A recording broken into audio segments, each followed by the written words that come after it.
तो चलिए आज हम लोग पढ़ते हैं क्लास 9th का क्या बायोलॉजी का दूसरा चैप्टर, क्या नाम है इसका, टिश्यू। ठीक, अब याद रखें ये आपके सिलेबस में है। उसके अलावा अगर देखा जाए तो एकदम सेम टॉपिक, सब कुछ सेम। अगर आप 9th में है तो भी इसे पढ़ना ही पढ़ना है। उसके अलावा अगर आप 9 पास आउट है, अगर मान लीजिए कि आप एसएससी की तैयारी कर रहे हैं, रेलवे या बैंकिंग की तैयारी कर रहे हैं, या फिर टेट टीचर वगैरह की तैयारी कर रहे हैं, तो भी क्या टॉपिक एकदम सेम होगा। तो क्लास 9th है, इसे बढ़िया से पढ़ना, ठीक है।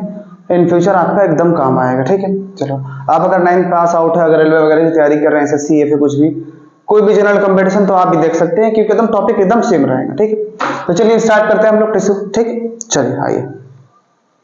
तो टिश्यू होता क्या है? तो टिश्यू को डिफाइन इस तरह से कर सकते हैं कि आपको पता है ना कि सेल का समूह, यानी कि बहुत सारा सेल जो एक ही तरह दिखता हो और एक ही तरह काम करता हो, यानी कि दिखता भी एकदम, मान लो कि आपके बॉडी में ऐसा बहुत सारा सेल, तो ऐसा सेल का समूह, ग्रुप जो एक ही काम करता हो और जिसका ओरिजिन भी क्या हो, एक ही हो, मतलब एक ही जगह से विकसित हुआ हो, ठीक है। तो वो क्या कहलाएगा? टिश्यू कहलाएगा। यानी कैसे डिफाइन करेंगे? डिफाइन करेंगे group of cell, similar structure, बनावट, ठीक है, फंक्शन, काम एक हो, एंड हैविंग कॉमन रिलेशंस, ठीक है, और सबका ओरिजिन भी क्या हो, एक ही जगह से हो। जैसे कि आप पढ़े हो ना कि जैसे कि जाइगोट जो होता है ऐसा ऐसा एम्ब्रियो में कन्वर्ट होता है। एम्ब्रियो जो होता है, जो इनर सेल मास होता है, वो आगे चल के आप पढ़ोगे, वो अपने आप को 3 हिस्सा में बांटता है, एक्टोडर्म, मेसोडर्म और एंडोडर्म। यानी कि हमारा जो एम्ब्रियो है वो लास्ट में 3 हिस्सा में बढ़ जाता है। अब वो 3 हिस्सा क्या करता है? पूरा बॉडी बनाता है। तो उसी में से मान लो कि जैसे लिवर की बात हो रही, तो लिवर का तमाम सेल क्या एक जैसा है, सब एक ही जैसा काम करता है और सबका ओरिजिन भी क्या सेम ही है। तो उसे क्या कहेंगे हम लोग? टिश्यू कहेंगे। तो डिफाइन कैसे करेंगे? देखो तो लिखेंगे ग्रुप ऑफ सेल, ठीक, similar structure, function, cell structure और फंक्शन, और क्या लिखेंगे? एंड हैविंग क्या? कॉमन ओरिजिन, ठीक है। चलो आप हमारे साथ बने रहें, ठीक है। आपको ऐसा लगेगा कि आप, ठीक है, ऑनलाइन क्लास नहीं कर रहे हैं, ऑफलाइन कर रहे हैं। चलो देखो, group of cell, similar structure, function and having common origin, उसे क्या कहेंगे हम लोग? उसे कहते हैं हम लोग ओरिजिन इज कॉल्ड, क्या कहेंगे उसे? Is called tissue. उसे क्या बोलेंगे हम लोग? टिश्यू बोलेंगे। अब आपको ये बात बिल्कुल पता है कि सेल का समूह यही क्या कहलाता है? यही कहलाता है टिश्यू कहलाता है। फिर आप पढ़ोगे कि टिश्यू का समूह यानी टिश्यू एग्रीगेट करता है, तो क्या बनता है? इससे बनता है ऑर्गन। और अगर बहुत सारा ऑर्गन एक साथ कोई एक काम करे, ठीक है, स्पेसिफिक फंक्शन करे, ठीक है, उसे क्या कहेंगे? उसे कहेंगे हम लोग ऑर्गन सिस्टम। और बहुत सारा ऑर्गन सिस्टम, जैसे कि हमारे में बहुत सारा सिस्टम है, डाइजेस्टिव सिस्टम, सर्कुलेटरी सिस्टम, ठीक है, रिप्रोडक्टिव सिस्टम, बहुत सारा सिस्टम है। ये तमाम सिस्टम मिलकर क्या बनता है? बनता है ऑर्गेनिजम्स। एक जीव बन जाता है, या आप इसे कह सकते हैं बॉडी बन जाता है। क्या बन जाता है? ठीक। तुम्हारे एग्जाम में क्वेश्चन आता है तुम्हारे बॉडी का सबसे बड़ा ऑर्गन, ठीक है, तुम्हारे बॉडी का सबसे बड़ा ऑर्गन कौन सा है पता है तुम्हें? इसके ना खाल, यानी अगर किसी का खाल निकाल लिया जाए, उसे पसारा जाए, तो सबसे बड़ा होगा, ठीक है। तो skin is the largest organ, ठीक है। कई लोग सोच रहे होंगे liver is the largest organ, नहीं, liver is the largest gland, ठीक है। स्किन क्या है? लार्जेस्ट ऑर्गन है। अब बाकी हमारी बॉडी में बहुत सारा सिस्टम है, उसके बाद क्या बनता है? सिस्टम से हम बनते हैं, ऑर्गेनिज्म बनते हैं। तो हमें पढ़ना क्या है? यहाँ पे टिश्यू पढ़ना, ठीक है। तो हमारी बॉडी में बहुत तरह का टिश्यू है, ठीक है। तो देखना हमें, हम टिश्यू को क्लासिफाई करते ताकि हमें पढ़ने में क्या हो? आसानी हो। चलो देखो, देखो क्या लिखे हैं? टिश्यू। अब याद रहे हमें पढ़ने में आसानी है, इसीलिए हम लोग क्या करते हैं? टिश्यू को बांटते हैं ये सूर्य, ठीक है। जैसे कि एनिमल टिश्यू, और क्या? प्लांट टिश्यू,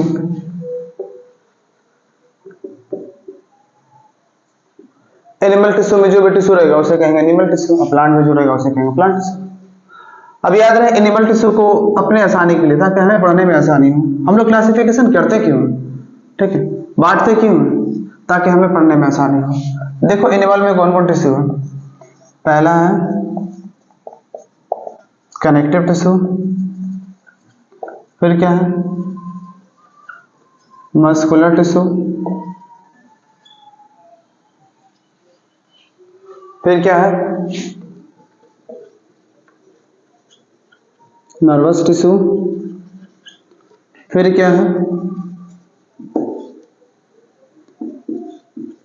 इपिथेलियल है, इपिथेलियल टिश्यू। तो टिश्यू कौन कौन सा है, कनेक्टिव टिश्यू है, मस्कुलर टिश्यू है, नर्वस टिश्यू और इपिथेलियल टिश्यू है। इतना किसमें ये है, एनिमल में। अब देखो प्लांट में कौन कौन सा टिश्यू, प्लांट में दो तरह का टिश्यू है। On the basis of division divide कर सकता है कि नहीं कर सकता, ठीक। एक का नाम क्या है, मेरिस्टेमेटिक टिश्यू, दूसरा क्या है, परमानेंट टिश्यू। अब याद रखना मेरिस्टेमेटिक क्या होता है, ये डिवाइड कर सकता है, ठीक है, ये डिविजिबल है, ये क्या, ये नॉन डिविजिबल है, ठीक है। यानी मेरिस्टेमेटिक से ही क्या बनता है, इसी से बनता है परमानेंट टिश्यू। जब ये मैच्योर हो जाता है तो क्या बनाता है, परमानेंट टिश्यू। खैर देखो meristematic tissue on the basis of क्या, पोजीशन, कि कहां कहां से डिवीजन होता है, ठीक है, उस हिसाब से मेरिस्टेमेटिक को बांटा गया, ठीक है। कितना हिस्सा बांटा गया, 4 हिस्सा बांटा गया। नाम क्या है, एपिकल मेरिस्टम, मेरिस्टम मीन्स होता है समझ लो कि डिवाइडिंग टिश्यू, ठीक है। उसके बाद क्या होगा, इंटरकैलिडी मेरिस्टम,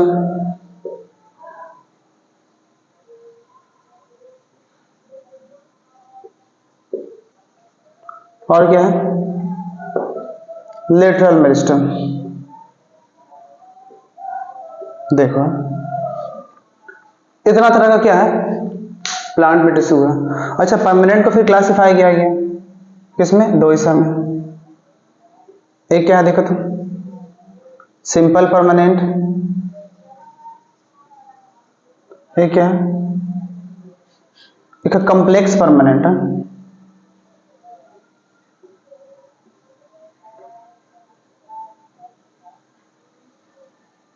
अब सिंपल होता है जो क्या होता है, सिर्फ और सिर्फ एक लेयर से बना होता है। तो सिंपल परमानेंट को बांटा गया कितना हिस्सा में, 4 हिस्सा में बांटा गया। कौन कौन सा है, पेरेंट कायमा, देखो जगह नहीं हो रहा इसीलिए हम ऐसे लिख रहे हैं, बाद में बता देंगे। दूसरा क्या है, कोलेन कायमा, और फिर क्या है, स्क्लेरन कायमा। स्क्लेरन लिखते हैं सिंपल, स्क्लेरन कायमा, ठीक। पेरेंट कायमा, कोलेन कायमा और स्क्लेरन कायमा होता है, ये हम हाफ हाफ लिखे, ठीक है। अच्छा कम्प्लेक्स या कंपाउंड, कम्प्लेक्स परमानेंट टिश्यू होता है, ये क्या होता है, इसे फिर फर्दर बांटा गया कितना हिस्सा में, 2 हिस्सा में। क्या क्या है, एक है जाइलम, दूसरा क्या है, दूसरा है फ्लोएम, ठीक है। ये किसके बारे में था, प्लांट के बारे में था। अब देखो एनिमल टिश्यू में क्या क्या है, एनिमल टिश्यू में पहला है कनेक्टिव टिश्यू, इसे फिर बांटा गया ताकि हमें पढ़ने में आसानी हो। इसमें क्या क्या है, इसमें ब्लड है, ठीक। उसके बाद क्या है, बोन है, फिर लिम्फ है, कार्टिलेज है, एडिपोज, एरियोलर, ठीक है। देखो क्या क्या है, बोन है, ब्लड है, लिम्फ है, कार्टिलेज है, एडिपोज है, एरियोलर है, ठीक है। इतना तरह का 1 2 3 4 5 6, blood, bone, lymph, cartilage, adipose और एरियोलर, ये 6 है यहाँ पे, ठीक है। मस्कुलर टिश्यू यूजुअली देखा जाता है, तो इसे बांटा गया अपने आसानी के लिए इसमें 3 हिस्सा में, ठीक है। क्या क्या है, स्मूथ मसल्स, ठीक है, स्केलेटल मसल्स। पहले क्या देखो तो स्मूथ मसल्स, दूसरा क्या है, स्केलेटल मसल्स, तीसरा क्या है, कार्डियक मसल्स। चलो ये आपके एग्जाम में क्लास 9 में बहुत बार पूछा गया, ठीक है, स्मूथ मसल्स, स्केलेटल मसल्स और कार्डियक मसल्स, इसमें डिफरेंस पूछा जाता है। फिर क्या देखो तो, फिर है नर्वस टिश्यू। यहां सिर्फ हमें क्या पढ़ना, हमें सिर्फ पढ़ना न्यूरॉन के बारे में, ओनली अबाउट न्यूरॉन। एपिथेलियल भी अलग अलग टाइप के हैं, एपिथेलियल कौन कौन टाइप का देखो तो, एक है स्क्वैमस एपिथेलियल, ठीक है, और फिर क्या है कोलमनार एपिथेलियल, क्यूबॉइडल एपिथेलियल, और इसी में अगर सीलिया होगा तो कहेंगे क्या सिलिएटेड एपिथेलियल, क्या होगा सिलिएटेड एपिथेलियम। फिर क्या है एक और है ग्लैंड्यूलर एपिथेलियम। जगह की कभी इसीलिए हम पूरा नहीं लिख रहे हैं, हम क्या लिखे हैं असल में लिखना चाहिए था हमें क्या स्क्वैमस एपिथेलियल, कोलमनार एपिथेलियम, ठीक है, cuboidal ciliated and glandular epithelium. ये एपिथेलियल है, ये नर्वस है, ये मस्कुलर है, ये कनेक्टिव टिश्यू है। एनिमल टिश्यू को हम लोग यूजुअली 4 हिस्से में क्लासिफाई करते हैं, connective, muscular tissue, nervous tissue, epithelial tissue, ठीक। उसी तरह से प्लांट टिश्यू को 2 हिस्से में बांटते हैं हम लोग, एक मेरिस्टेमेटिक टिश्यू, एक परमानेंट टिश्यू। मेरिस्टेमेटिक वो होता है जिसके अंदर डिवीजन की कैपेसिटी होती है, परमानेंट वो होता है जिसके अंदर डिवीजन की कैपेसिटी लॉस्ट हो जाती है। मेरिस्टेमेटिक टिश्यू 3 टाइप के होते हैं on the basis of their position, apical, intercalary और लेटरल मेरिस्टम्स। ये देखना परमानेंट टिश्यू 2 हिस्सा में बांटा जाता है ऐसे ताकि हमें पढ़ने में आसानी हो। एक होता है सिंपल परमानेंट जो कि 1 लेयर का होता है, एक कॉम्प्लेक्स परमानेंट जो कि 2-3 लेयर का होता है, ठीक है, यूजुअली 4 लेयर होता है। तो सिंपल परमानेंट में parenchyma, collenchyma, sclerenchyma, complex permanent में जाइलम और फ्लोएम, ठीक है। तो इतना है टिश्यू जिसे हमें क्या है पूरा पढ़ना है, और ये पूरा कहाँ है क्लास 9th में तमाम, ठीक है। तो इसे नोट करो, नोट करने के बाद डालो हेडिंग कनेक्टिव टिश्यू और उसमें क्या डालो हेडिंग ब्लड डालो। चलो चलिए उतार लो फटाक से, वीडियो पॉज करके उतार लो।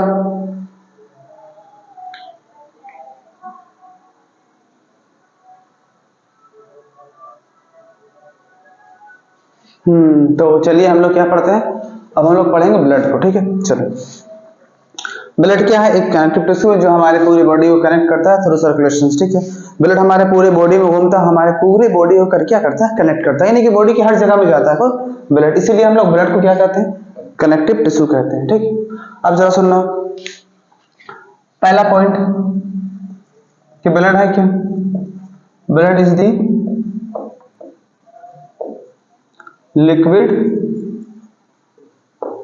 कनेक्टिव टिश्यू है। तमाम कनेक्टिव टिश्यू में ब्लड क्या है लिक्विड है, ठीक है। अब सुनना ब्लड लिक्विड कनेक्टिव टिश्यू है, ठीक है। उसके बाद याद रखना pH potent of hydrogen, pH of क्या ब्लड, आगे पढ़ोगे आप पीएच वगैरह क्या होता है केमिस्ट्री में, ठीक है, कि एसिडिक है कि बेसिक है वो, ठीक है। पीएच ऑफ द ब्लड कितना होता है 7.4 होता है, ठीक है, स्लाइटली बेसिक है 7.4 होता है। अब देखो ब्लड वॉल्यूम पूछता है, ठीक है, कि बॉडी में ब्लड वॉल्यूम कितना होता है।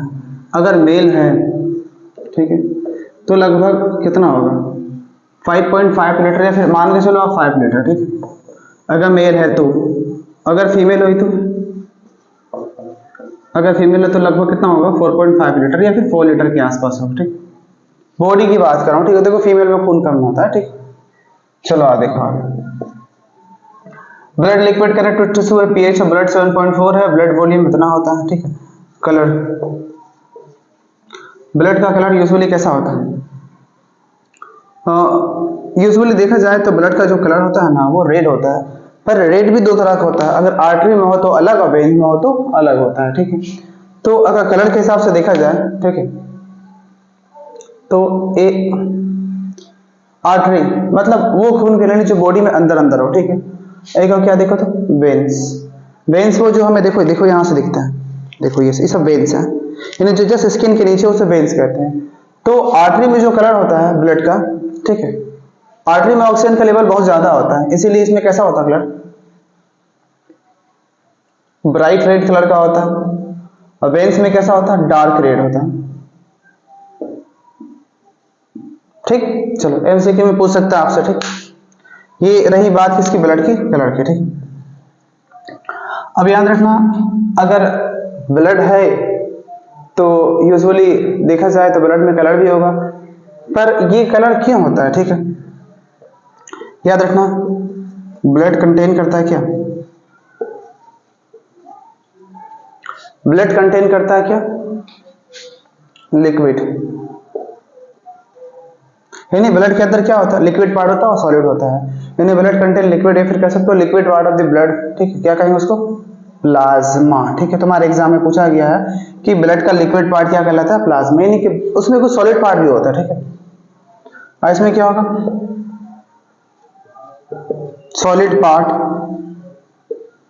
ऑफ ब्लड, या फिर आप कह सकते हो सेलुलर पार्ट, इसमें सेल वगैरह हो, उसे क्या कहेंगे हम लोग, उसे कहेंगे फॉर्म्ड एलिमेंट है। और फॉर्म एलिमेंट में क्या क्या होगा, तो याद रखना फॉर्म एलिमेंट में होगा आरबीसी, डब्ल्यूबीसी, और क्या होगा, प्लेटलेट्स। आरबीसी, डब्ल्यूबीसी और क्या होगा, प्लेटलेट्स होगा। ये सब क्या है, फॉर्म एलिमेंट है, सॉलिड पार्ट होता है, ठीक। देखो blood liquid connected tissue pH 7.4 होता है, ब्लड का वॉल्यूम मेल में इतना और फीमेल में थोड़ा सा कम होता है। कलर देखो ब्राइट रेड और डार्क रेड होता है, ब्लड वॉल्यूम इतना होता है, ठीक है। और बाकी सॉलिड पार्ट ब्लड ये कहलाता है। अब देखो आगे, study, study of blood, blood के स्टडी को हम लोग क्या कहेंगे, इसे कहते हैं हेमाटोलॉजी। क्या बोलेंगे इसको, देखो तो, study of blood is called haematology. क्या बोलेंगे स्टडी को, हेमाटोलॉजी। हेम मतलब ही क्या होता है, हेम मतलब ब्लड होता है, ब्लड का हो या फिर ब्लड पार्ट का हो तो उसे क्या बोलते हैं हम लोग, उसे हम लोग हेम कहते हैं, ठीक है। चलो आगे देखो, हेम मीन्स क्या होता है, हेम मीन्स आयरन कंटेनिंग कंपाउंड या फिर रेड, या फिर कहीं भी आपको हेम दिखाई दे तो क्या समझना कि ब्लड की बात हो रही है। एलॉजी का मतलब क्या होता है, एलॉजी का मतलब स्टडी होता है।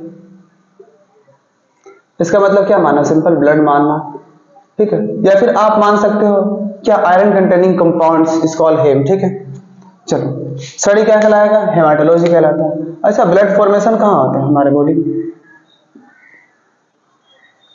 फॉर्मेशन ऑफ ब्लड, ब्लड का फॉर्मेशन हमारे बॉडी में कहाँ होता है, ये भी तुम्हारे एग्जाम में पूछता है, कहाँ होता है, बोन मैरो। बोन मैरो समझते हो, हड्डी के भीतर गूदा होता है उसे कहते हैं बोन मैरो। तो ब्लड का फॉर्मेशन कहाँ होता है, बोन मैरो में होता है, ठीक। अब देखो ये थी किसके बारे में, ब्लड के बारे में कुछ कुछ बातें, ठीक। स्टडी कहलाएगा हेमाटोलॉजी और formation of blood is called, कहाँ होता है, बोन मैरो में होता है, ठीक। और आप जान सकते हो ब्लड के बारे में, जैसे कि अगर देखा जाए तो देखो कुछ इस तरह से हम लिख सकते हैं ब्लड को, यानी इसी पार्ट को देखो ऐसे लिखेंगे।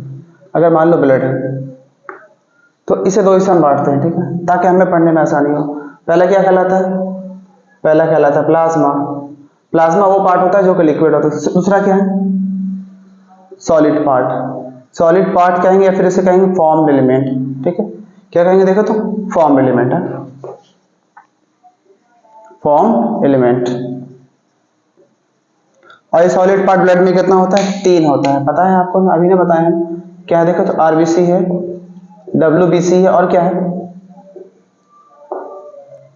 प्लेटलेट्स है। चलो ये सब बढ़िया से पढ़ना, याद रहे, ये सब आपके बोर्ड में आएगा। मान लो आपके बोर्ड में नहीं भी आया तो लाइफ में ये कहीं ना कहीं आपका काम आएगा, क्योंकि जब भी आप बीमार पड़ते हो तो क्या होता है, ये सब आरबीसी डब्ल्यूबीसी प्लेटलेट्स वगैरह आप चेक करवाते हो, ठीक है। तो ये हर जगह लाइफ में काम आएगा, इसलिए आपको ध्यान देना है, ठीक है। प्लाज्मा किसे कहते हैं, लिक्विड पार्ट है, लिक्विड पार्ट क्या कहलाता है, प्लाज्मा कहलाता है। अब याद रहे ब्लड में जो प्लाज्मा होता है लगभग कितना होता है, अच्छा मान लो ब्लड अगर लिक्विड है तो प्लाज्मा भी क्या है, लिक्विड पार्ट है, सॉलिड पार्ट है, तो लिक्विड में लिक्विड ज्यादा रहेगा तभी तो लिक्विड रहेगा। तो ये लगभग कितना होता है, 55% होता है।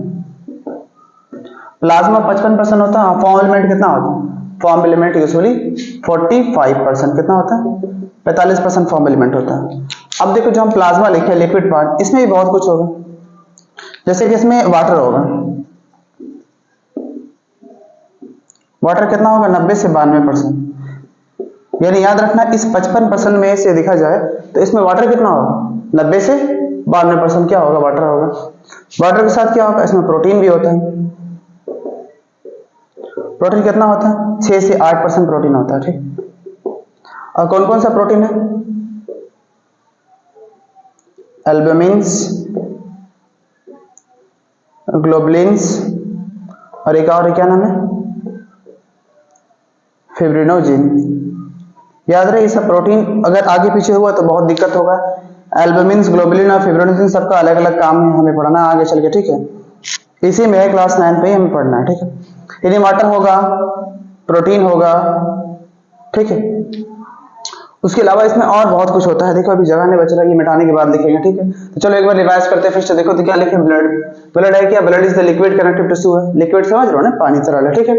ब्लड का पीएच 7.4 होता है, 7.4 का मतलब 7 मतलब न्यूट्रल होता है, 7 से थोड़ा सा अगर आगे बढ़ा तो क्या कहेंगे, बेस कहेंगे। तो ये हल्का सा आगे बढ़ा 7.4 बढ़ा, तो इसे क्या कहेंगे,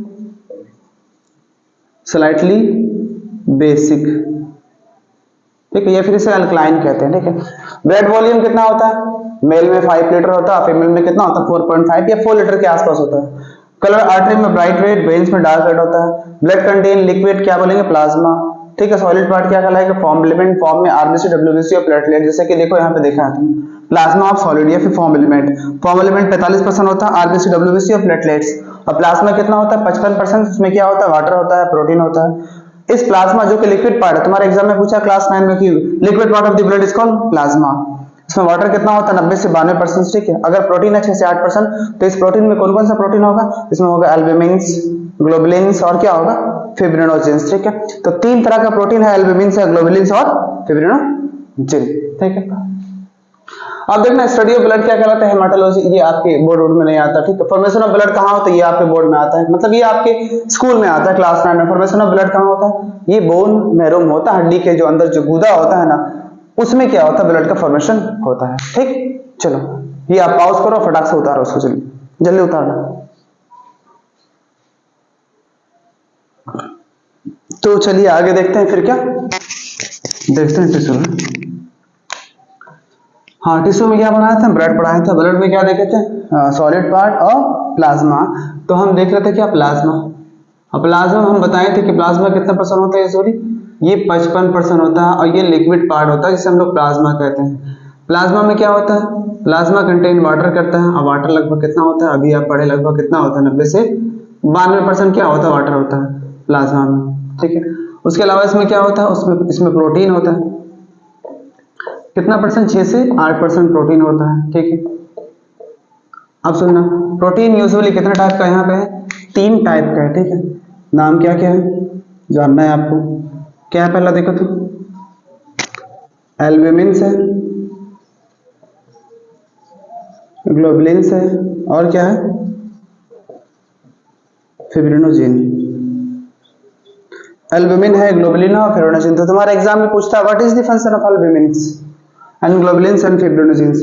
याद रहिए एल्ब्यूमिन्स यूजुअली ऐसा प्रोटीन है जो आपके ब्लड में ना लिक्विड की अमाउंट को ना फिक्स रखता है, जैसे कि मान के चलो कि उसके अलावा आयन के बैलेंस को भी मेंटेन करता है, यानी कि लिक्विड और वाटर के बैलेंस को क्या, सॉरी मतलब आयन से वाटर के बैलेंस को मेंटेन करता है, यानी कि ये असल में काम करता है ऑस्मोरेगुलेशन करता है, जैसे कि यानी कि maintain water balance, osmotic potential, osmotic pressure वगैरह पढ़ोगे आगे चल के आप, ठीक है। कि ऑस्मोटिक पोटेंशियल को कौन मेंटेन करता है, तो कौन है, वो एल्ब्यूमिन है। जैसे कि मान के चलो कि आप फास्टिंग में हो, तो फास्टिंग में हो तो देखना ना कि क्या होगा, कि अगर आप पानी ज्यादा पीते हो तो क्या होगा, यूरिन ज्यादा होगा, यानी कि आपके बॉडी में बहुत पानी है, तो क्या करेगा आपका बॉडी, पानी को निकाल देगा, ठीक है। अच्छा, पानी को निकालने के लिए सिर्फ रिस्पॉन्सिबल यही नहीं, और बहुत कुछ है, ठीक है।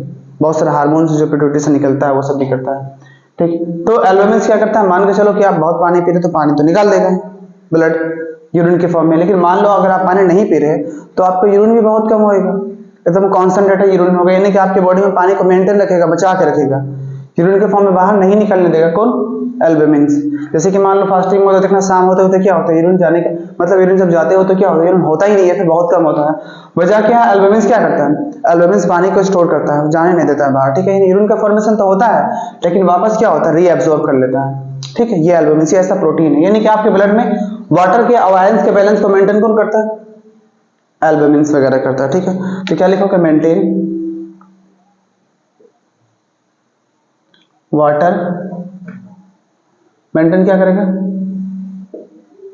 Water and ion balance. कहाँ, आपके ब्लड में वाटर और आयन के बैलेंस, जैसे कि मान लो आपके ब्लड में ना सोडियम पोटेशियम वगैरह जो है ना, मैग्नीशियम सब, कैल्शियम वगैरह, ये सब मेंटेन रहना चाहिए। जहां आगे पीछे हुआ तो बहुत दिक्कत हो जाएगा, ठीक है। यूजुअली मान लो किसी को लूज मोशन हुआ, तो लूज मोशन में क्या होता है, उसके बॉडी से पोटेशियम वगैरह क्या होता है, बहुत ज्यादा बाहर निकल जाता है, सोडियम वगैरह, ठीक है। तो वो सोडियम वगैरह अनबैलेंस हो जाएगा तो क्या होगा, इंसान खड़े होने के लायक नहीं रहता है। तो यूजुअली मेंटेन कौन रखता है, वो सब एल्ब्यूमिन मेंटेन रखता है, ठीक है। ग्लोबुलिन्स क्या है, याद रखना ग्लोबुलिन्स असल में डिफेंस मैकेनिज्म में काम आता है, मतलब ग्लोबुलिन्स असल में एंटीबॉडी बनाने में हेल्प करता है, ठीक है। क्या लिखो ग्लोबुलिन्स के बारे में, लिख सकते हो, ठीक है। हेल्प इन डिफेंस मैकेनिज्म है।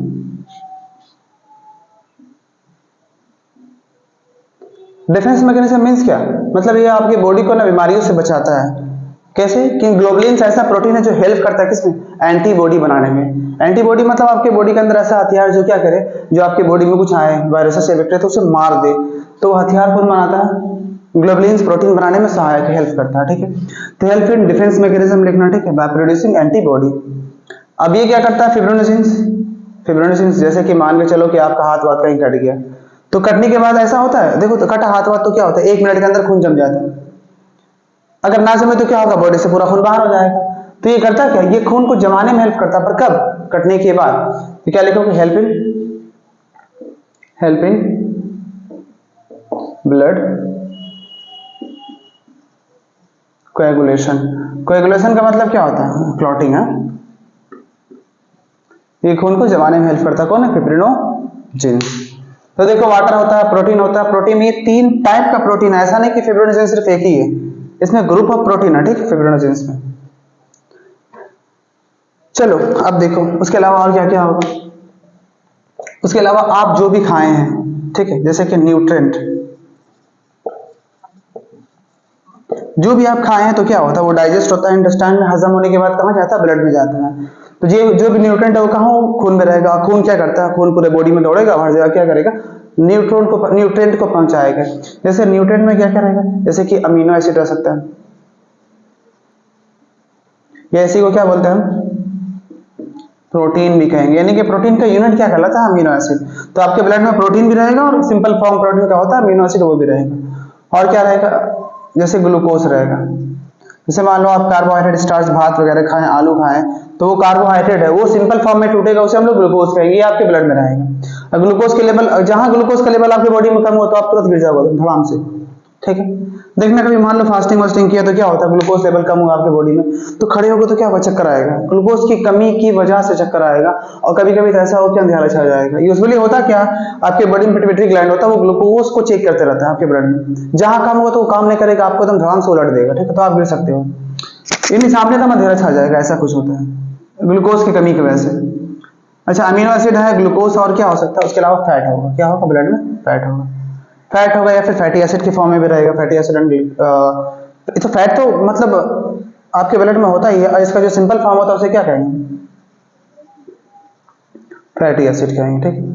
अब यही फैट वगैरह बहुत ज्यादा बढ़ जाए तो क्या होता है, आपकी नसों में, जहाँ पे नस मतलब समझते हो ना, मतलब ब्लड वेसल्स में क्या होगा, फैट वगैरह जमेगा, कोलेस्ट्रॉल वगैरह जमेगा, जिससे क्या होगा, नली वगैरह जाम हो जाएगा, जिससे हार्ट अटैक वगैरह होगा, ब्लड प्रेशर वगैरह बढ़ा हो रहेगा, ठीक है, ये सबसे होता है। न्यूट्रेंट रहेगा, उसके अलावा जो भी हार्मोन, जैसा कि आप जब पैदा होते बहुत छोटे थे, ऐसा ऐसा आप बड़े हैं, हार्मोन की वजह से होता है। तो जितना भी हार्मोन से सब क्या होता है, ग्लैंड से निकलता है, ग्लैंड से निकलने के बाद ब्लड में आता है, ब्लड में कहाँ आता है, प्लाज्मा में, ठीक है। क्या कंटेन करता है, कंटेन करेगा हार्मोन्स, तमाम हार्मोन इसी में रहेगा, ठीक है। चलो उसके अलावा न्यूट्रिएंट है, प्रोटीन्स है, वाटर है, हार्मोन्स है, उसके अलावा और क्या रहता है। कभी ऐसा हुआ कि आप मान लो सो करके फिर नॉर्मली तो अचानक आपका खून पूरा जम के बॉडी में नहीं जमता है, क्यों नहीं जमता, क्योंकि आपका प्लाज्मा कंटेन करता है ऐसा फैक्टर जो खून को जमने ना दे, उसे क्या कहते हैं हम लोग,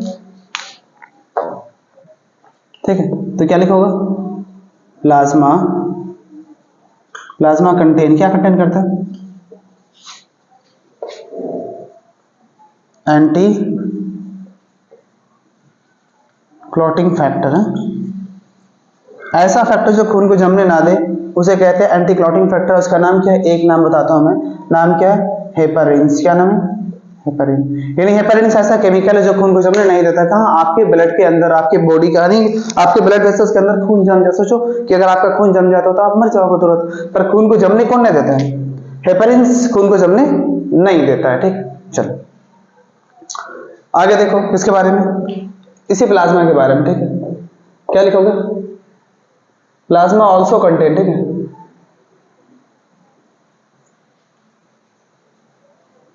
ऑल्सो कंटेन क्या, क्लॉटिंग फैक्टर। उसके अलावा प्लाज्मा में क्या होता है, क्लॉटिंग फैक्टर होता है, यानी कि ऐसा फैक्टर जो खून को जमा दे। पर कब, जब हाथ वाथ कट जाए तब। ये देखिए ये इनएक्टिव फॉर्म में रहेगा। ये कैसा फॉर्म में रहेगा, क्लॉटिंग फैक्टर इनएक्टिव, यानी ये सोया रहेगा। जैसे हाथ वाथ कटा तो क्या होगा, ये फैक्टर क्या होगा, एक्टिव हो जाएगा और खून को जमा देगा कहां पे, जहां पे कटा है। लेकिन याद रहे प्लाज्मा जो कंटेन करता है एंटी क्लॉटिंग फैक्टर, जो खून को जमने ना दे, ये कैसा रहेगा, ये एक्टिव फॉर्म में रहेगा। एक्टिव रहेगा तभी तो खून को जमने नहीं देगा। जहां इनएक्टिव हो तो खून ही जम जाएगा यहाँ पे, ठीक है। चलो, प्लाज्मा ऑल्सो कंटेन क्या, क्लॉटिंग फैक्टर, पर किस फॉर्म में रहेगा, ये इनएक्टिव रहेगा। उसके अलावा प्लाज्मा में और भी बहुत कुछ होता है, पर उतना आपको जानना नहीं है, ठीक है। आप इतना ही उतारो प्लाज्मा के बारे में, उसके बाद हम पढ़ाते हैं क्या, फॉर्म एलिमेंट, ठीक। उतारो फटाफट। चलिए स्टार्ट करते हैं। आप क्या, फॉर्म एलिमेंट। फॉर्म एलिमेंट में क्या क्या था, फॉर्म एलिमेंट में था आरबीसी, फिर क्या था डब्ल्यूबीसी और प्लेटलेट्स, ठीक है। जरा गौर से देखना, आरबीसी, डब्ल्यूबीसी और प्लेटलेट्स, ठीक है। ये आपके एग्जाम में आए या ना आए, लेकिन याद रखना आपके डेली लाइफ में जरूर काम आएगा, ठीक। यानी जब भी आप बीमार पड़ोगे तो डॉक्टर क्या होता है, ये सब चेक करता है आपके बॉडी में, तो जरा बढ़िया से पढ़ना इसे। जैसे कि देखो क्या लिखा है, आरबीसी, तो याद रखना आरबीसी का जो टेक्निकल नेम होता है इसे कहते हैं क्या, एरिथ्रोसाइट्स, क्या बोलेंगे, इसका नाम है, टेक्निकल नेम है, साइंटिफिक नहीं है, ठीक है।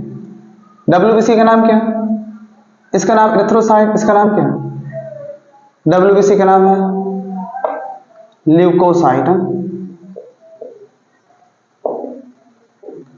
इसका टेक्निकल नेम क्या है, थ्रोम्बोसाइट, ठीक है। ये नाम आपको याद रखना है, ठीक है, आरबीसी, डब्ल्यूबीसी और प्लेटलेट्स। उसमें चलो हम एक करके पढ़ते हैं, ठीक है। सबसे पहले किसके बारे में पढ़ेंगे, आरबीसी के बारे में। Technical name erythrocytes.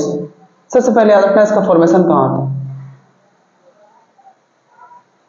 फॉर्मेशन कहाँ होता है, इसका फॉर्मेशन होता है रेड बोन मैरो। जैसे कि मान लो बोन मैरो क्या होता है, जैसे कि आप देखो यहाँ मान लो कि ये हड्डी है, ठीक है, ठीक है। आपकी हड्डी जैसे कि ये वाला हड्डी है, फिर ये है ना पैर वाली, पैर की हड्डी है इसमें, ठीक है। तो मान लो ये हड्डी है, ठीक। तो हड्डी में अगर देखा जाए ना, तो अगर आप देखोगे तो ये तो सॉलिड पार्ट है, ये हड्डी का सॉलिड पार्ट है, ठीक है। बाकी अंदर जो दिखाए ना, इसमें क्या होता है, गूदा भरा होता है, ठीक है। जैसे कि इतना पोर्शन को देखा जाए, कितना को, ऊपर और ऊपर इधर। जैसे कि मान लो ये पोर्शन देखा जाए तो इसमें क्या, इसमें कैसा गूदा होगा, यूजुअली रेड होगा, यानी कि अंदर में क्या होगा, बेरो होगा। मतलब अंदर में अगर देखा जाएगा तो कुछ क्या होगा, कुछ सॉफ्ट पार्ट होगा, कुछ जाली तरह होगा। जैसे कि हड्डी कटेगा तो देखना ना, अंदर में ऐसा लगेगा जैसे कि कोई ना अंदर में ना मच्छरदानी को मोड़ के डाल दिया, अंदर सुराख सुराख रहेगा, उसमें गूदा रहेगा। ये गूदा यूजुअली रेड रहता है, तो सही क्या कहते हैं, ठीक है, रेड बोन मैरो। और इधर नीचे भी, ये भी क्या होगा, इसमें भी क्या फॉर्मेशन होता है, सॉरी इसमें भी क्या, असल में ये भी red bone marrow, red bone marrow. Marrow मतलब समझो ना गूदा होता है, ठीक है। यानी कि हड्डी के अंदर लाल वाला गूदा यहाँ होता है, यहाँ होता है, बीच में क्या होता है, बीच में होता है व्हाइट बोन मैरो। यानी आरबीसी का फॉर्मेशन कहाँ होता है, देखो तो इस रेड बोन मैरो में ऊपर और नीचे होता है। हड्डी के बीच में क्या होता है, यूजुअली हड्डी के बीच में यूजुअली बोन मैरो ज्यादा होता है, व्हाइट बोन मैरो होता है, गूदा होता है, ठीक है। तो इसी में क्या होता है, इस व्हाइट बोन मैरो में फॉर्मेशन किसका होता है, डब्ल्यूबीसी का होता है। तो फॉर्मेशन आरबीसी का कहाँ होगा, देखो तो रेड बोन मैरो में होगा, ठीक है। देखो फॉर्मेशन दिखाएं आरबीसी का, ठीक है। उसके बाद देखना, ठीक है, नॉर्मल काउंट,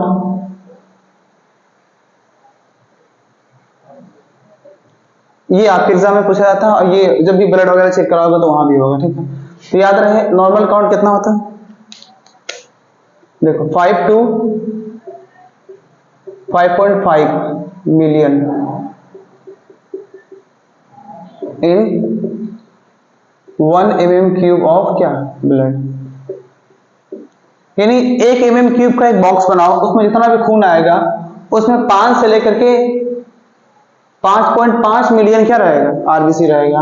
और 1 मिलियन का मतलब 10 लाख, यानी 5 मिलियन का मतलब क्या, 50 लाख, यानी 50 से 55 लाख आरबीसी होगा कितने खून में, एक बूंद खून में। सोचो यार आप कि आरबीसी कितना छोटा होगा, सोचो। तो नॉर्मल काउंट हो गया, फॉर्मेशन हो गया। अब देखो साइज पूछता है, साइज ऑफ आरबीसी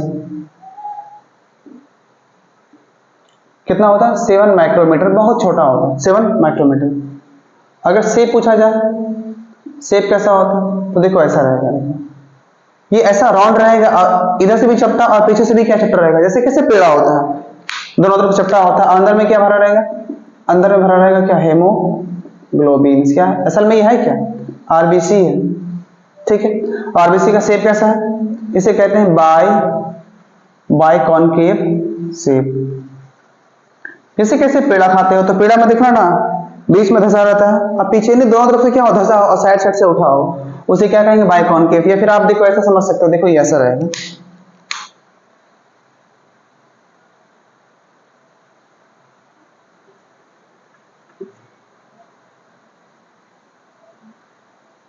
देखो, यानी ये भी उठा रहेगा, ये भी, और बीच में क्या धसा रहेगा, लेकिन असल में ये होता है कैसे, इस तरह से होता है, ये भी धसा, पीछे भी कैसा रहेगा, धसा, कनकेव मतलब धसा रहता है, ठीक है। तो ये आरबीसी का शेप है, ठीक है। यानी आरबीसी को अगर साइड से देखोगे तो ऐसा दिखाई देगा, और अगर बीच में देखोगे तो तुम्हें ऐसा दिखाई देगा।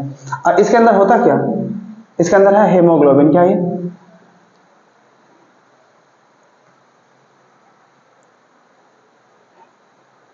हेमोग्लोबिन से। अब याद रहे, इसी हेमोग्लोबिन की वजह से क्या होता है, ब्लड कैसा होता है, रेड होता है, ठीक है।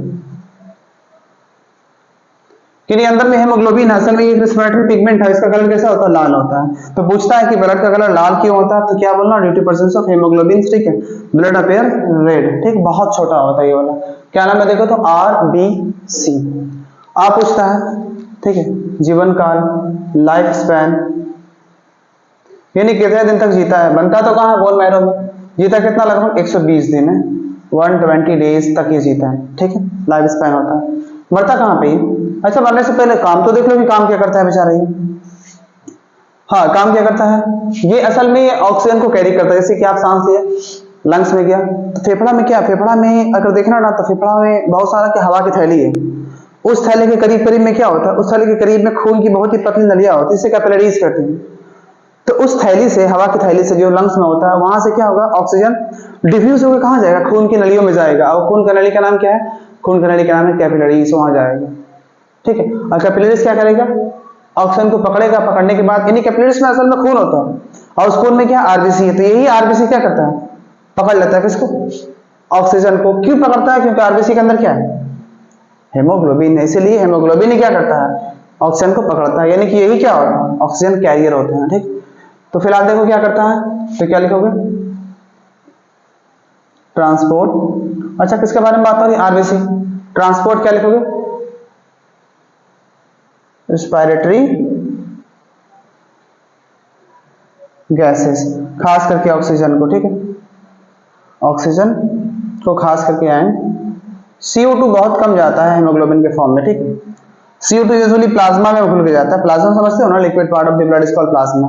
तो ये काम है किसका, काम है आरबीसी का।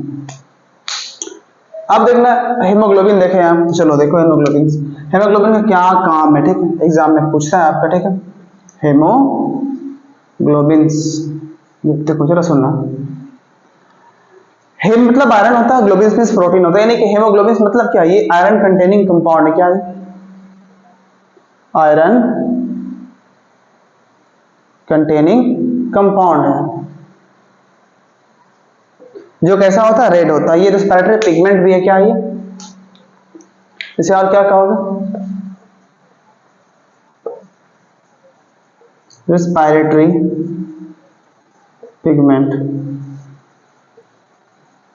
अच्छा हमसे रेस्पिरेटरी पिगमेंट क्यों कह रहा है, क्योंकि ये क्या करता है, रेस्पिरेशन मतलब समझते हो, मतलब ऑक्सीजन का अंदर लेके जाना, लेके आना, CO2 को बाहर करना बॉडी से। वो पिगमेंट मतलब असल में एक कलर होता है, कैसा होता है, रेड होता है, कैसा होता है, रेड होता है। अच्छा ऐसा भी पूछता है, ठीक है, नॉर्मल काउंट कितना होता है, ठीक है। अगर ये तुम्हारी बॉडी में हेमोग्लोबिन की काउंट कम हो जाए तो तुम्हें क्या हो, बहुत नींद आएगा, मतलब थका थका रहेगा, पढ़ने बैठोगे तो नींद आ जाएगी, ठीक है। या फिर जैसे देखना, मान लो कि आप अगर बीमार हुए थे कुछ दिन पहले, फिर बीमारी से उठे तो आपको एकदम सुस्ती सुस्ती लगेगा, एकदम लेजी टाइप। तो वो क्यों लगता है? क्योंकि आपके बॉडी में क्या होता है, हेमोग्लोबिन का काउंट कम हो जाता है। तो हेमोग्लोबिन कैसे बढ़ाएंगे? तो आयरन कंटेनिंग कंपाउंड खाएंगे, जिससे क्या होगा, हमारे बॉडी में हेमोग्लोबिन बढ़ जाएगा। जैसे कि क्या? जैसे कि आयरन कंटेनिंग कंपाउंड का मतलब जैसे कि हम लोग बनाना वगैरह खाएंगे, ठीक है, फ्रूट्स वगैरह खाएंगे, तो उसमें क्या होता है, उसमें आयरन कंटेनिंग कंपाउंड ज्यादा रहता है, ठीक है। आप आयरन बोल दिया, इसका मतलब ये नहीं कि लोहा चाट लेंगे, ठीक है, लोहा वैसा नहीं कुछ होता, मतलब उसमें आयरन रहता है डिजोल्व फॉर्म में, ठीक है, वो हमें खाना है। फ्रूट्स वगैरह खाओगे तो ये बढ़ जाएगा, ठीक है। और बहुत सारा मेडिसिन भी आता है, वो खाओगे तो क्या होगा, हेमोग्लोबिन बढ़ जाएगा। नॉर्मल काउंट ऊपर मेल नीचे फीमेल लिखते हैं, ठीक है। 12 से कितना होता है, 12 से 16 ग्राम। फीमेल में कितना होगा, 10 से 14 ग्राम, यानी 12 से 16 ग्राम, और फीमेल में 10 से 14 ग्राम होगा। पर कितने खून में, याद रखना ये होता है कितने खून में, इन 100 ml ऑफ ब्लड। अगर 100 ml ब्लड है तो 100 ml ब्लड में अगर मेल में कितना रहेगा, हेमोग्लोबिन 12 से 16 रहेगा, फीमेल में 10 से 14 ग्राम रहेगा। अगर इससे कम हुआ तो आपको झुकनी आएगा, आपको नींद आएगा, पढ़ने को मन नहीं करेगा, एकदम सोचते सोचते एकदम। लेकिन देखना, जो छोटा बच्चा रहेगा उसको देखा एकदम छट छट करते रहेगा, एकदम जहां तहां घूमते रहेगा। वजह क्या है? वजह यह है कि उस बच्चे में क्या, हेमोग्लोबिन का काउंट बहुत ज्यादा होता है, इसीलिए वो कैसा होता है, एकदम फुर्तीला, जहां तहां इधर उधर नाचते रहेगा, घूमते रहेगा, उछलते कूदते रहेगा। वजह क्या? वजह हेमोग्लोबिन से, ठीक। चलो, नॉर्मल काउंट बताएं क्या करता है, कैसे कैसे क्या है, लगभग आप समझ लो, ठीक है। इसका काउंट कम हुआ तो भी दिक्कत है। असल में ये था कहाँ पे, ये पूरा कहाँ है, ये पूरा आरबीसी के बारे में बात हो रहा है, ठीक है। अब आरबीसी क्या होता है, आरबीसी 120 दिन जीता, उसके बाद क्या होता है, ये मर भी जाता है। अच्छा, एक बात याद रखना, आरबीसी जो है ना, इसमें न्यूक्लियस नहीं होता है। कब? बड़े होने के बाद, यानी जब आरबीसी कैसा हो जाता है, मेच्योर हो जाएगा, इसमें न्यूक्लियस खत्म हो जाता है। तुम्हारे एग्जाम में क्वेश्चन आता है कि अपने बॉडी का ऐसा सेल का नाम बताओ जिसमें न्यूक्लियस ना हो, तो क्या है, आरबीसी। क्या लिखोगे यहाँ पे, न्यूक्लियस अब्सेंट। पर कब? जब बनेगा तब नहीं, जब ये नया नया रहता तब न्यूक्लियस रहेगा, जब इमेच्योर रहेगा तो न्यूक्लियस रहेगा। लेकिन जैसे क्या हो जाता है, मेच्योर्ड हो जाता है, तो मेच्योर्ड आरबीसी में न्यूक्लियस नहीं होता। याद रखना, बहुत इंपॉर्टेंट पॉइंट है, तुम्हारे एग्जाम में पूछा गया, ठीक है। ट्रांसपोर्ट करेगा रेस्पिरेटरी गैसेस वगैरह कौन, आरबीसी, क्योंकि आरबीसी के अंदर क्या होता है, हेमोग्लोबिन होता है, ठीक है। यूजुअली हेमोग्लोबिन क्या करता है, एक हेमोग्लोबिन, यूजुअली हेमोग्लोबिन को हम लोग दिखाते हैं एचबी से, कैसे, एचबी से। तो हेमोग्लोबिन में 4 हाथ पैर होता है, कितना होता है, जैसे कार्बन में कैसे आगे चल के पढ़ोगे आप, तो कार्बन की वैलेंसी 4 होती है, उसी तरह हेमोग्लोबिन में क्या होगा, 4 हाथ पैर होगा। और सब में क्या होगा, सब ऑक्सीजन से बाइंड करेगा, देखो O2 O2 O2 और ये O2, यानी कि एक हेमोग्लोबिन मॉलिक्यूल कितना ऑक्सीजन को लेके जाएगा, एक हेमोग्लोबिन मॉलिक्यूल यूजुअली 4 ऑक्सीजन को बाइंड करके कहां लेके जाएगा, तुम्हारे टिश्यू तक ले जाएगा, सेल तक लेके जाएगा, ठीक है। ये बात याद रखना, ठीक है। उसके बाद एक और बात देखो, जगह नहीं मिल रहा, यहां ले लेते हैं, ठीक। आरबीसी में, आरबीसी उसके बाद 120 दिन के बाद मर जाता है, कहां जाके मरता है, ग्रेवयार्ड ऑफ क्या, आरबीसी। यानी आरबीसी क्या होता है, आरबीसी का कब्रिस्तान, ग्रेवयार्ड मतलब कब्रिस्तान होता है, ठीक। ग्रेवयार्ड ऑफ आरबीसी, यानी आरबीसी वहां जाके मर जाएगा, कहां जाके मरेगा, स्प्लीन, ठीक है। तो स्प्लीन में जाएगा, स्प्लीन असल में एक छलनी है, वहां से क्या होता है, ब्लड गुजरता है, और जो भी आरबीसी पुराना हो, 100 दिन पार हो चुका है, फिर 120 दिन होने वाला है, तो क्या होगा, वो जाके स्प्लीन में रुक जाएगा, वहीं क्या होगा, वहीं मर जाएगा, ठीक है। स्प्लीन समझते हो ना, ठीक है, हमारे बॉडी में होता है।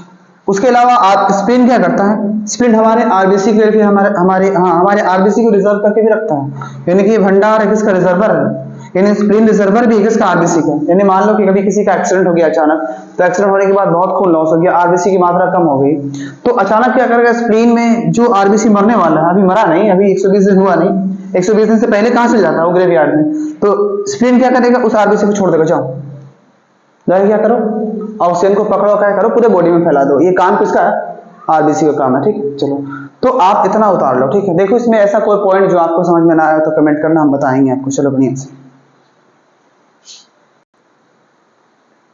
हाँ, तो दूसरा फॉर्म एलिमेंट क्या है, डब्ल्यूबीसी है। डब्ल्यूबीसी को क्या कहते हैं हम लोग, और एक और नाम क्या है इसका, इसका नाम है ल्यूकोसाइट है। और आरबीसी का नाम क्या था, एरिथ्रोसाइट, ठीक। चलो देखो क्या लिखा है, डब्ल्यूबीसी। अब याद रहे, ये इसका फॉर्मेशन कहाँ होता है, सबसे पहले क्या देखें हम लोग, फॉर्मेशन। तो फॉर्मेशन कहाँ होता है इसका, व्हाइट बोन मैरो। अभी आप पढ़े ना बोन मैरो क्या होता है, दिखाए थे हड्डी, हड्डी में क्या दिखाए, तो ऊपर नीचे क्या होता है, रेड होता है, बीच में क्या होता है, व्हाइट होता है, ठीक है। जैसे मान लो कि ये हड्डी है, देखो यहाँ पे ये लंबी हड्डी, तो यहाँ कैसा रहेगा, यहाँ हड्डी कैसा रहेगा, रेड रहेगा, लेकिन बीच में कैसा रहेगा, व्हाइट। हड्डी के अंदर की बात कर रहा हूँ मैं, तो हड्डी के अंदर जहाँ पे बीच में व्हाइट होता है वहां पे किसका फॉर्मेशन होगा, व्हाइट बोन मैरो। और ये साइड वाला हिस्सा ये और ये हिस्सा में क्या होगा, लाल होएगा, तो वहां क्या फॉर्मेशन होगा, red bone marrow.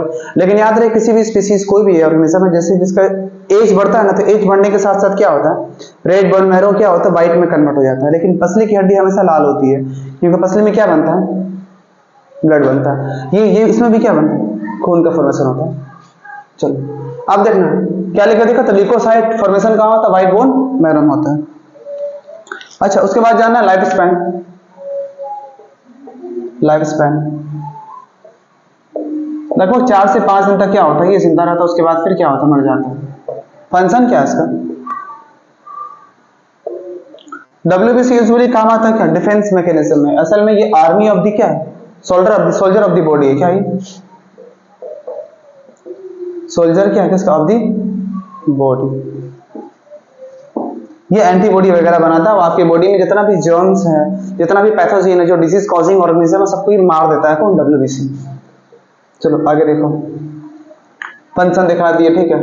Life span, अच्छा नॉर्मल काउंट पूछता है इसका, ठीक है, नॉर्मल काउंट। अच्छा आप ये तो नहीं सोच रहे सब सिलेबस में नहीं, सब सिलेबस में याद रखना, ठीक है। नॉर्मल काउंट कितना होता है, नॉर्मल काउंट कितना होता है इसका, 6000 से कितना होता है, 8000। 6000 से 8000 होता है क्या, डब्ल्यूबीसी कितना खून में, इन 1 mm³ ऑफ क्या, ब्लड। यानी एक बूंद 1 mm मतलब 1 mm का बॉक्स, क्यूब मतलब एक बॉक्स समझ लो, और क्या, जिसके अंदर कितना खून अट जाए, मतलब एक बूंद से भी कम खून में कितना होता है लगभग डब्ल्यूबीसी, 6000 से 8000 डब्ल्यूबीसी होता है नॉर्मल काउंट। फंक्शन वगैरह पता है, लाइफ स्पैन पता है, फॉर्मेशन कहाँ होता है ये पता है, ठीक है। अब देखना इसका टाइप्स वगैरह कितना होता है, ठीक है। चलो यहां देखो, टाइप्स देखा जाए तो इससे हम 2 हिस्सा में बांटते हैं, लेकिन होता है 5, ठीक है। एक का नाम क्या है, ठीक है, बांटे किसमें, ग्रेन्युलोसाइट्स। दूसरा क्या है, ए या फिर ग्रेन्युलोसाइट्स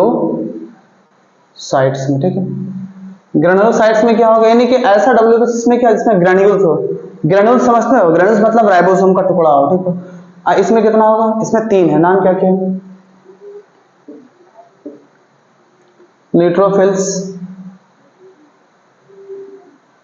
दूसरा क्या है, इओसिनोफिल्स,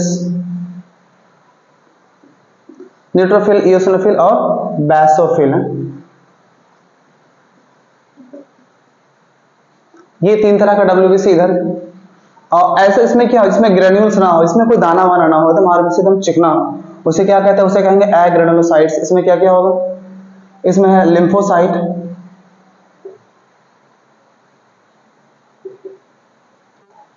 और क्या है, दूसरा है मोनोसाइट है, क्या है, लिम्फोसाइट और मोनोसाइट है। यानी ये 5 तरह क्या होता है, 5 तरह का डब्ल्यूबीसी होता है, ठीक। अब देखना उसमें पूछता है परसेंटेज, तो ये लगभग कितना होता है, 65% या 60% के आसपास होता है, 60 से 65% के आसपास होता है, वेरी करता है। इओसिनोफिल कितना होता है, इओसिनोफिल मान के चलो 4 से 5% होता है, ठीक है, उससे ज्यादा बिल्कुल नहीं होगा। बेसोफिल, बेसोफिल 1% के आसपास या 1% से भी कम होगा, ठीक। लिम्फोसाइट कितना होगा, लिम्फोसाइट 20 से 25% के आसपास होगा, लिखते हैं 25 है। मोनोसाइट, मोनोसाइट 6 से 8% होगा, ठीक है। तो लगभग ये परसेंटेज है, कौन ज्यादा कौन कम होगा। उसमें से न्यूट्रोफिल हो गया और मोनोसाइट हो गया, ये सब क्या करता है, ये सब तुम्हारे बॉडी में डिफेंस मैकेनिज्म का काम करता है, ठीक है। ये सब ऐसा सेल है जो क्या करता है, बहुत काम करता है आपके बॉडी में अलग अलग। जैसे कि तुम्हारे एग्जाम में पूछा गया कि न्यूट्रोफिल और मोनोसाइट क्या करता है, ये डाइन है, ये फेगोसाइटोसिस करता है। जैसे ही तुम्हारे बॉडी में कोई सेल आएगा, मतलब कोई बैक्टीरिया आएगा, तो क्या करेगा, ये न्यूट्रोफिल और मोनोसाइट उसको खा जाएगा। इओसिनोफिल एलर्जिक रिएक्शन में काम करता है। बेसोफिल क्या होता है, बेसोफिल यूजुअली आपके बॉडी में हेपारिन निकालता है, एंटीकोगुलेटिंग, ठीक है।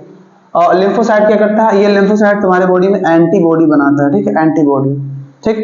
चलो, तो ये किसके बारे में था, ये था WBC के बारे में। देखो कुछ कुछ बातें लिख लो जरा यहाँ पे आप, जगह खाली तो हम भर देते हैं। देखो तो क्या लिखे हैं, न्यूट्रोफिल एंड क्या, मोनोसाइट है। देखो दो WBC का नाम लेकर दोनों भाई भाई समझ लो, ठीक है। तो ये दोनों क्या है, क्या करता है ये करता है फेगो साइटोसिस करता है। मतलब समझ तो, फेगोसाइटोसिस इसका मतलब होता है इनगल्फिंग ऑफ क्या, फॉरेन पार्टिकल। कोई भी बाहर से पार्टिकल आए, वायरस बैक्टीरिया उसको खा जाएगा। जैसे कि मान के चलो कि आपका बॉडी कहीं कट गया, जैसे मान लो यहाँ कटा, तो कटने के बाद क्या होगा, यहाँ बैक्टीरिया वगैरह आएगा, तो उस बैक्टीरिया को मारने के लिए कौन जाता है, न्यूट्रोफिल और मोनोसाइट। ये दोनों लड़ता है किससे, बैक्टीरिया से। तो बैक्टीरिया भी मरेगा और ये भी मरेगा, तो दोनों को मरने से क्या बन जाता है, यहाँ पे बन जाता है पीप। अब इस तरह से आप चापोगे तो क्या होगा, पीप बाहर निकल जाएगा। तो असल में पीप में रहता क्या, रिंग में क्या रहता है, न्यूट्रोफिल मोनोसाइट दोनों मरा हुआ वायरस या मरा हुआ बैक्टीरिया रहता है। तो पूरा क्या होता है, बॉडी से बाहर निकलता है। तो ये सब डिफेंस मैकेनिज्म में काम आता है हमारी बॉडी में, ठीक है। मान के चलो दोनों क्या हमारे बॉडी का टाइम है, जैसे कुछ आएगा इनगल्फ कर जाएगा फॉरेन पार्टिकल को। फॉरेन पार्टिकल का मतलब कुछ भी वायरस या बैक्टीरिया तुम्हारे बॉडी के अंदर गया उसको खा जाएगा। कौन खाएगा, न्यूट्रोफिल और मोनोसाइट, ठीक। उसके बाद क्या देखो तो, उसके बाद है इओसिनोफिल, लिखते हैं इओसिनोफिल्स। मान लो तुम्हारे बॉडी में ना कुछ एलर्जी हो गया, एलर्जिक रिएक्शन, इन्फेक्शन हो गया, तो इसकी मात्रा 4 से 5 है, इसकी मात्रा 15-20% चल जाएगा। तो अगर इसकी मात्रा 15% चला गया, 10% चला गया, मतलब तुम्हारे बॉडी में इन्फेक्शन है कुछ। जैसे मान लो किसी के लिवर में क्या अंदर में जख्म है, पता नहीं चला बाहर से, तो अगर वो ब्लड चेक कराएगा तो क्या होगा, उसका इओसिनोफिल का लेवल बढ़ा रहेगा। फिर मान लो किसी की खुजली है, बहुत ज्यादा खुजली है, तो अगर वो चेक कराएगा तो ब्लड तो क्या होगा, उसमें इओसिनोफिल का लेवल बढ़ा रहेगा, इन्फेक्शन का कॉज है। जैसे मान लो किसी को बहुत दिन से खांसी है, खूब खांस रहा, लंग में प्रॉब्लम है, खूब सिरप पिए जा रहा, 2-4 बोतल पी के उलट दिया, रख के कुछ नहीं हुआ, मतलब क्या इओसिनोफिल अगर चेक कराएगा उसका तो क्या होगा, 4 से 5 नहीं, कम से कम बहुत ज्यादा होएगा उसका, लगभग 15 से 20% होएगा। तो डॉक्टर ये क्यों चेक करवाता है, ताकि मालूम चले कि क्या है। तो मालूम चलता है इन्फेक्शन है, तो पहले मेडिसिन देके इओसिनोफिल के काउंट को कम करते हैं। ये क्यों बढ़ता है, असल में ये एलर्जी को खत्म करने के लिए बढ़ता है, ठीक है। चलो, तो क्या लिखोगे इसके बारे में, एसोसिएटेड विथ क्या लिखोगे, एलर्जिक रिएक्शन है। एलर्जिक रिएक्शन में इसका काउंट क्या होता है, बढ़ जाता है, ठीक, कुछ ऐसा होता है। चलो, यानी ये हो गया, ये हो गया और ये भी हो गया, बचा क्या, बचा बेसोफिल और क्या बचा, लिम्फोसाइट। देखो लिख देते हैं उसको भी यहाँ पे, क्या बचा है देखो, बेसोफिल।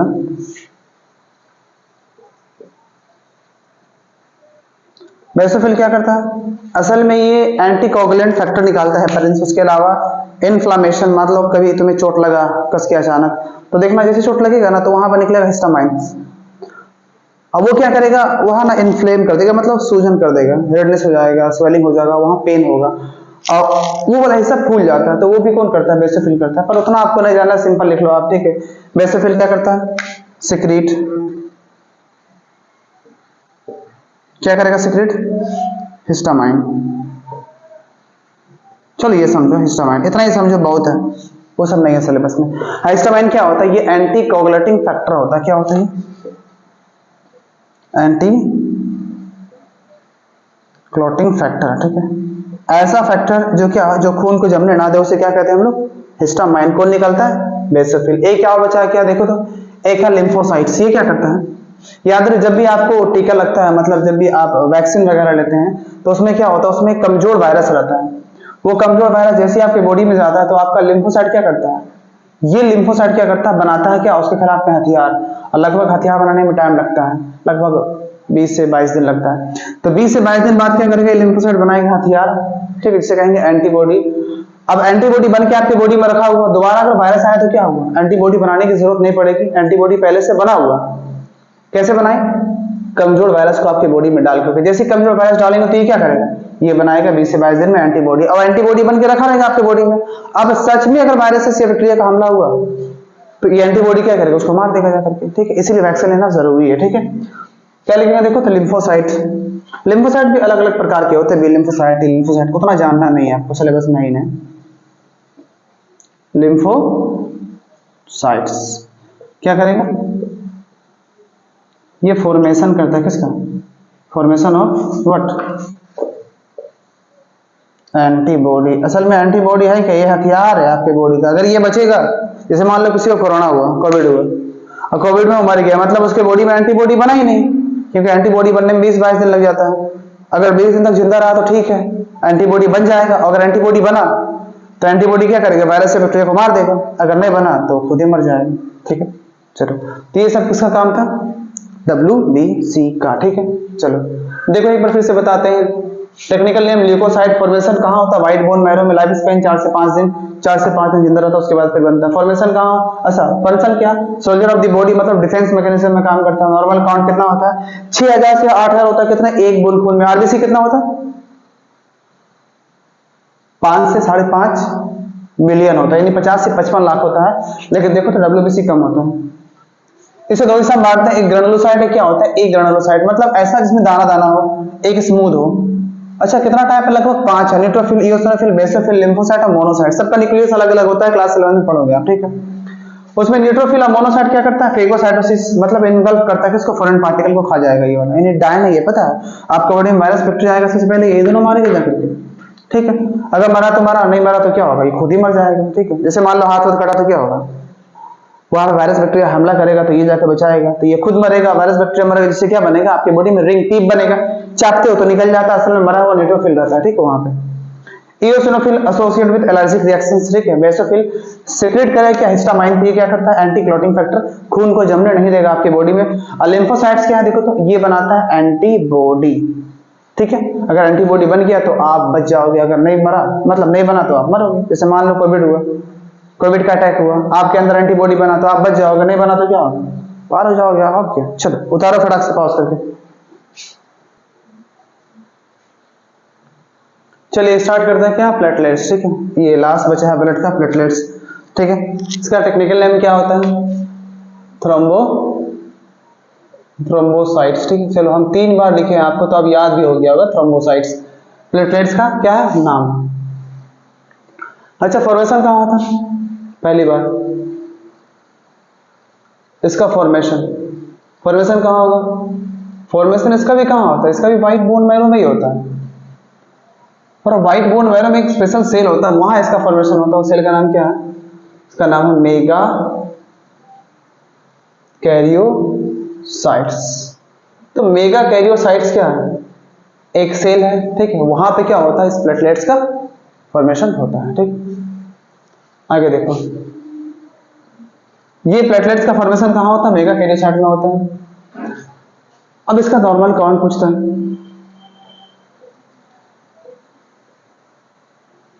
कितना होगा प्लेटलेट्स। ठीक है,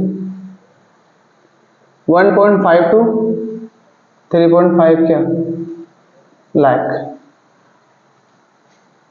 1.5 से 3.5 लाख हुआ कितना ब्लड में, इन 1 mm³ ऑफ क्या ब्लड, यानी 1 mm खून ब्लड है।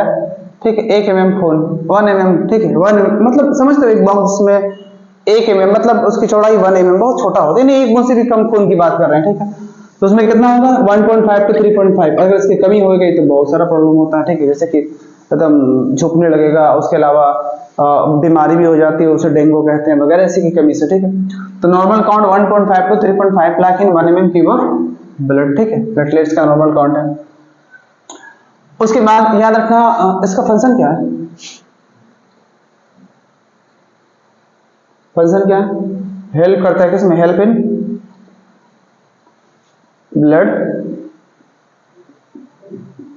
ब्लड क्लॉटिंग, खून को जमाने में हेल्प करता है। कौन, प्लेटलेट्स खून को जमाने में हेल्प करता है, फंक्शन ये है उसका।